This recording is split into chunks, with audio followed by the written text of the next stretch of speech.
Good morning mga palangga. Kinig ng sounds. At tayo ay magme-merienda.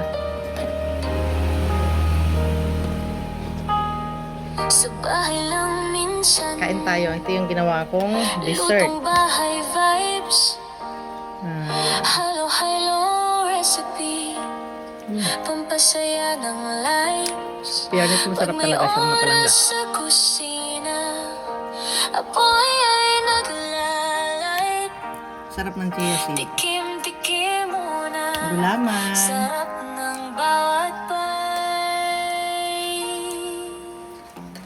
Homemade gulaman and then homemade Dorang layas. bilo-bilo. Di kailangan ng bongga, simple lang ang trip. May mango. Saan may saya, doon kami nag-iskip. Sa kusina man o sa kalsada. Alone sa bahay. View. Basta may tawa, okay na agad. Kain tayo. Dorlayas, halo-halo ang buhay. Minsan nagluluto, minsan galaone. Dog and cat lover. Puso'y Kain tayo. tunay kahit saan napunta. Saya'y bit-bit palagi. Shoutout sa aking husband, Christian. When you come back, Han, I will make this for you. So yummy. May gusto kong cute dogs at cats ang tropa. Pagdating sa lamig, sila'y di nagkukulang sobra. Kumakaway ang buntot, miyaw sa umaga. Sarap. Stress ko nawawala. Sila ang pahinga. Pag weekend na at oras ay Kain tayo mga palangga. trip konti kahit saan pwede. Sarap ng ano, Picture mo bilo-bilo na ginawa ko. memories ang gawa. May homemade merienda. Bawat gala, saya ang kasama. Di mo With, kailangan ng mamahaling chia seed. lugar. Basta may kasama, sapat ng lakad sa bawat sandali. Buhay ay inaangkin, luto man o gala. May motor na dumaan, no? Copyright.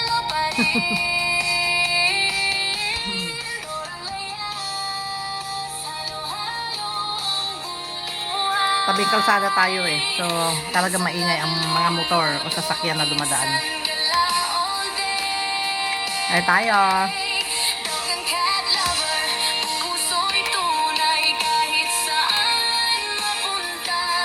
Nagustuhan ng kapitbahay yun siya nando kung masarap daw.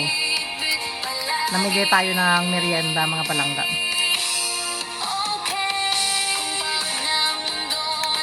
Hindi ko na binidyohan. Alam na nila kung sino sila.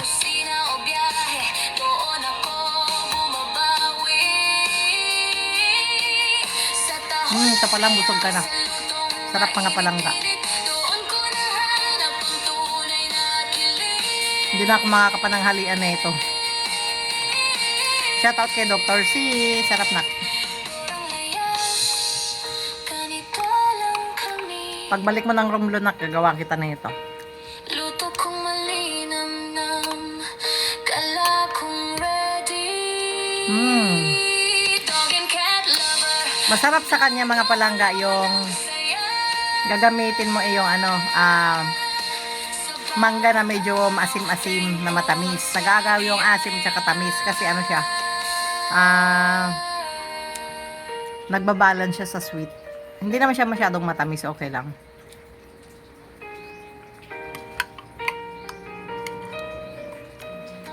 Sarap.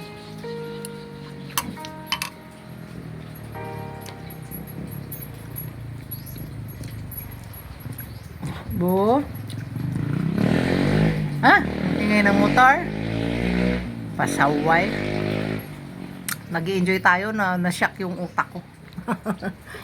Bigla tayong na ano sa ingay ng motor na duman.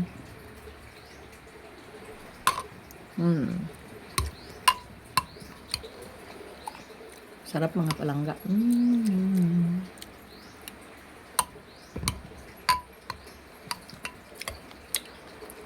Merienda tayo. Sa dami nito hindi na ako makapananghalian mga palangga.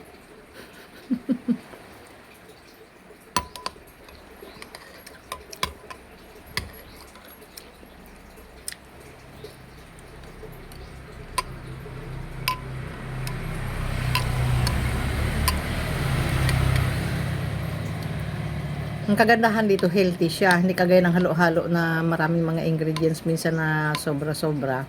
At least ito homemade mo. Hindi mo binili talaga yung mga totaling lahat ng ingredients. So, healthy siya. Lalong-lalo na ang chia seed.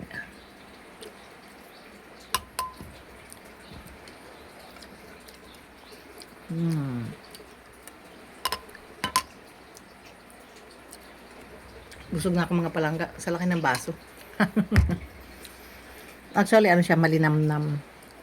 Punting sweet lang siya, hindi siya over sa sweet. Kayo na bahalang magtimpla kung anong gusto nyo. Ang recipe nito at saka kung paano ko ginawa, panoorin nyo na lang sa isang video ko. So, para makuha nyo mga palangga. So, that's it for now. Thank you for watching. I'm enjoying here in my house alone without my asawa. Thank you for watching. Dorang Layas here. Goodbye. Goodbye. Goodbye. God bless you all. Mwah. Please like and share and subscribe my channel, Dorang Layas. Thank you for watching. Bye-bye. Busog ng person.